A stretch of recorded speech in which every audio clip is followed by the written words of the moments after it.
Hello बच्चों, आज हम कक्षा 9th का संचयन का फर्स्ट चैप्टर है गिल्लू, उसको पढ़ने जा रहे हैं बच्चों। तो सबसे पहले कुछ इसकी जो लेखिका हैं उनके बारे में जान लेते हैं कि गिल्लू जो कहानी है किसके द्वारा रचित। बच्चों, ये कहानी जो है महादेवी वर्मा के द्वारा रचित है, जो कि हिंदी की काव्य युग की छायावादी कवित्री थी। उनके मन में प्रेम और करुणा के भाव भरे हुए थे। संस्मरणात्मक रेखा चित्रों के लिए बहु चर्चित थी। वो भारत सरकार द्वारा पद्म भूषण से सम्मानित किया गया था। उन्हें ज्ञानपीठ पुरस्कार से भी सम्मानित किया गया था और वे साहित्य अकादमी की फेलो भी रहीं। बच्चों, उनकी जो प्रमुख कृतियाँ थी निहार, रश्मि, नीरजा, यामा, दीपशिखा, ये क्या थे बच्चों? कविता संग्रह थे। और श्रृंखला की कड़ियाँ निबंध था। स्मृति की रेखाएं, अतीत के चलचित्र, ये क्या थे बच्चों? संस्मरण। अब ये जो आपके पुस्तक में पाठ है उसका नाम है गिल्लू। इसमें बच्चों एक गिलहरी के बच्चे के बारे में बताया गया है कि सोन जूही में आज पीली कली लगी है।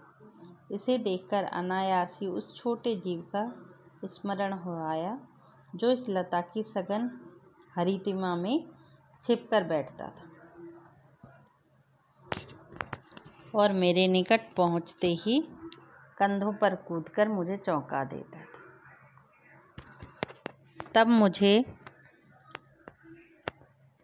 कली की खोज रहती थी, पर आज उस लघु प्राण की खोज है।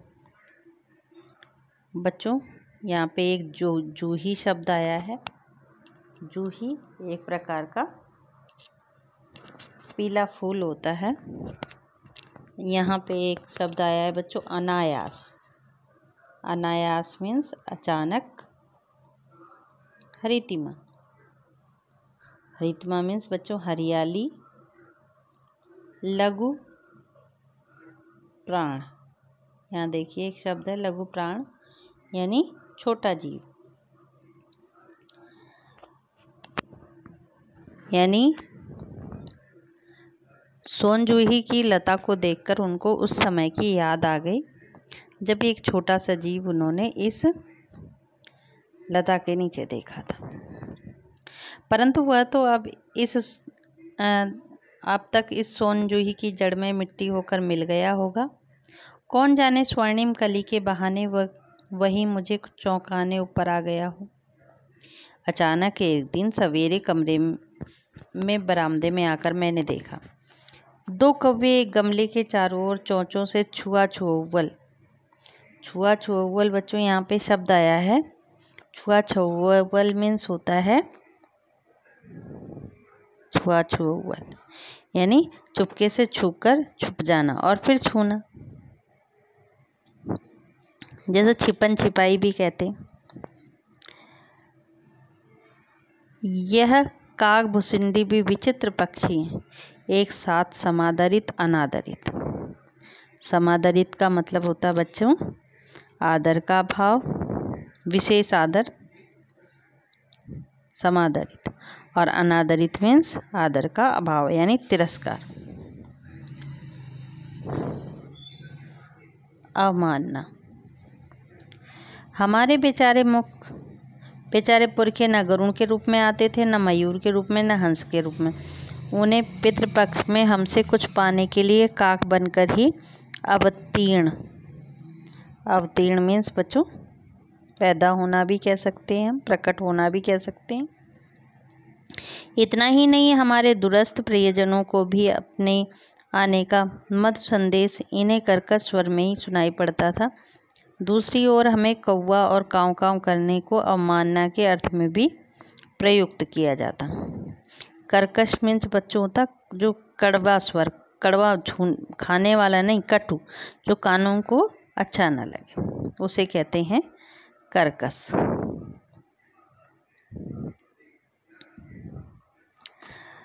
ये मेरे काक पुराण के विवेचन में अचानक बाधा आ पड़ी, यानी कौवे की जो बातें कर रही थी उसमें एकदम से बाधा आ गई। गमले और दीवार की संधि में छिपे एक छोटे से जीव पर मेरी दृष्टि रुक गई। निकट जाकर देखा, गिलहरी का छोटा सा बच्चा है जो संभवतः घोंसले से गिर पड़ा है और अब कौवे जिसमें सुलभ आहार खोज रहे हैं, यानी छोटा सा जीव है तो कौवे सुलभ आहार यानी अपना नरम भोजन ढूंढ रहे हैं और तुरंत खा जाएंगे। काकद्वय, यहाँ काकद्वय एक शब्द आया है, यानी दो कौवे। काकद्वय मीन्स यानी दो कौवे। कि चोंचों के दो घाव उस लघु प्राण के लिए बहुत थे, अतः वह निश्चेष्ट सा गमले से चिपटा पड़ा था। यानी निश्चेष्ट मीन्स कोई हरकत नहीं कर रहा था, किसी प्रकार की उसमें हरकत नहीं हो रही थी। सबने कहा कौवे की चोंच का घाव लगने के बाद यह बच नहीं सकता, अतः इसे ऐसे ही रहने दिया जाए।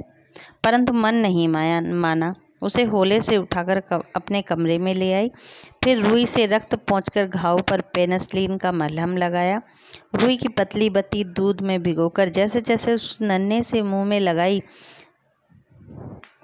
पर मुंह खुल न सका और दूध की बूंदें दोनों ओर ढुलक गई, क्योंकि बच्चों वो छोटा सा जीव था और उसे अभी इतना ज्ञान नहीं था कि कैसे क्या करते।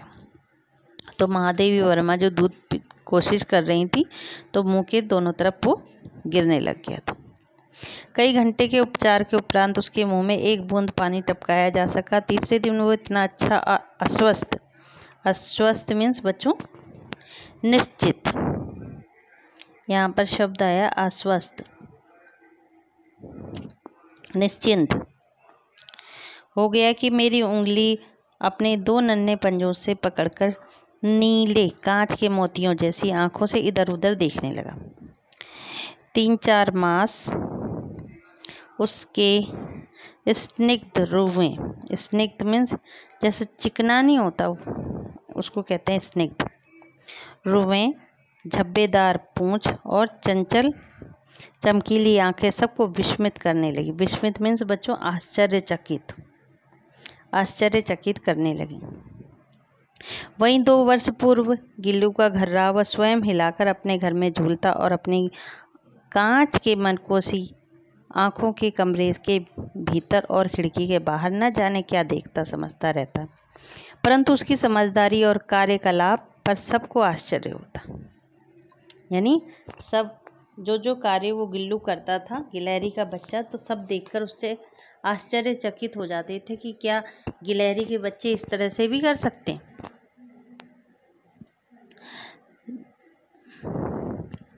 जब मैं लिखने पढ़ने तक अपनी और मेरा ध्यान आकर्षित करने की इसे इतनी तीव्र इच्छा होती कि उसने एक अच्छा उपाय खोज लिया था। यानी वो सोचता था कि महादेवी वर्मा उसकी तरफ ध्यान दे। वह मेरे पैर तक आकर सर से पर्दे पर चढ़ जाता और फिर उसी तेजी से उतरता।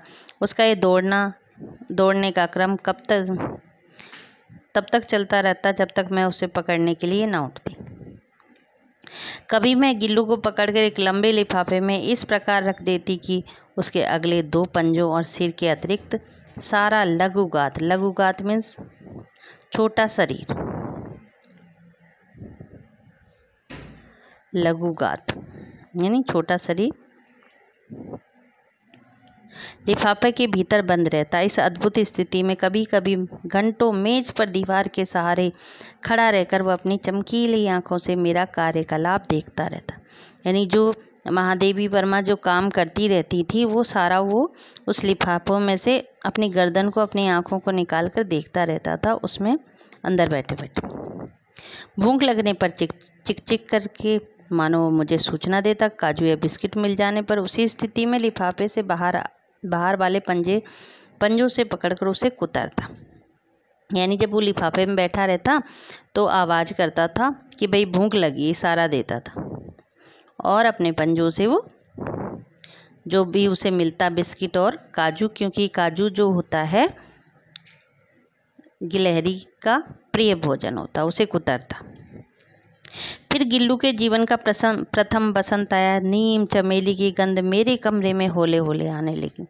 बाहर की गिलहरियां खिड़की के जाली के पास आकर चिक चिक करके न जाने क्या कहने लगी।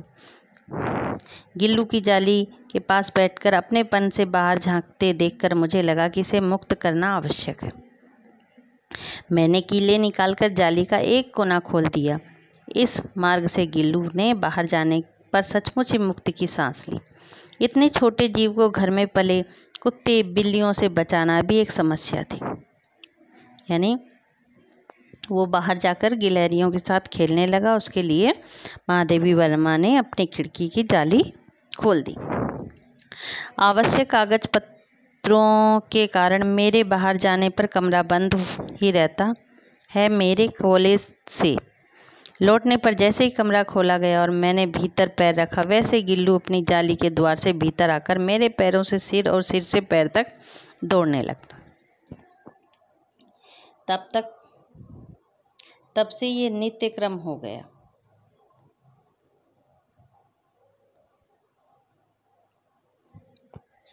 बच्चों, जब महादेवी वर्मा अपने विद्यालय से बाहर आती तो वो रोजाना ऐसे ही करता। महादेवी वर्मा के ऊपर चढ़ जाता और उतरता रहता, यानी वो दिखाता रहता कि मैं आपके साथ खेलना चाहता हूँ। खुशी जाहिर करता उनको देखकर। मेरे कमरे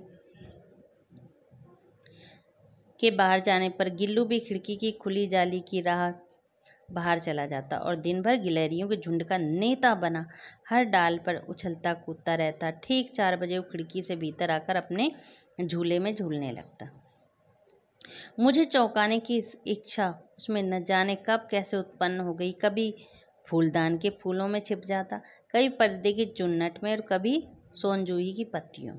जैसे कोई इंसान छिपा छिपाई खेलता है, कोई बच्चा छिपा छिपाई खेलता, उसी तरह से वो गिलहरी का बच्चा भी महादेवी वर्मा के साथ छिपन छिपाई खेलता था। मेरे पास बहुत से पशु पक्षी हैं और उनका मुझसे लगाव भी कम नहीं है, परंतु उनमें से किसी को मेरे साथ मेरी थाली में खाने की हिम्मत नहीं हुई। ऐसा मुझे स्मरण नहीं आता। गिल्लू इसमें एक अपवाद था। अपवाद का मतलब बच्चों,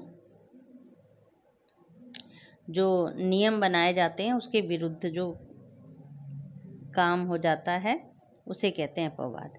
मैंने जैसे ही खाने के कमरे में पहुंचती, वह खिड़की से निकलकर आंगन की दीवार बरामदा पार करके मेज पर पहुंच जाता और मेरी थाली में बैठ जाना चाहता। बड़ी कठिनाई से मैंने उसे थाली के पास बैठना सिखाया, जहाँ बैठकर वह मेरी थाली में से एक एक चावल उठाकर बड़ी सफाई से खाता रहता। काजू उसका प्रिय खाद्य मीन्स बच्चों खाने की चीज़, जैसे भोजन जिसे कहते हैं, प्रिय भोजन खाद्य था।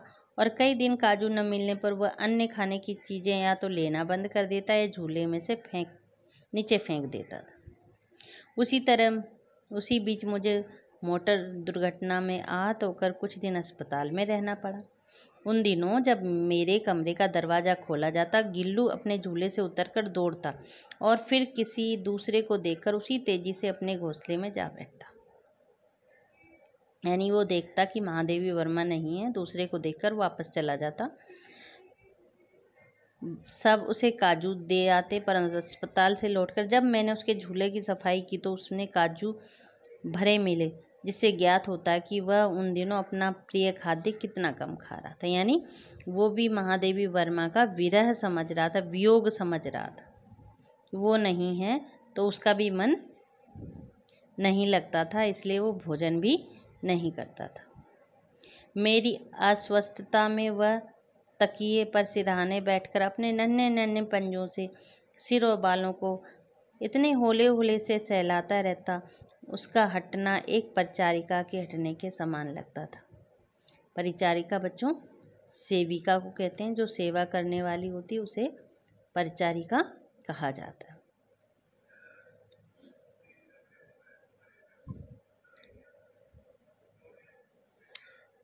गर्मियों में जब दोपहर में काम करती तो गिल्लू न बाहर जाता न अपने झूले में बैठता।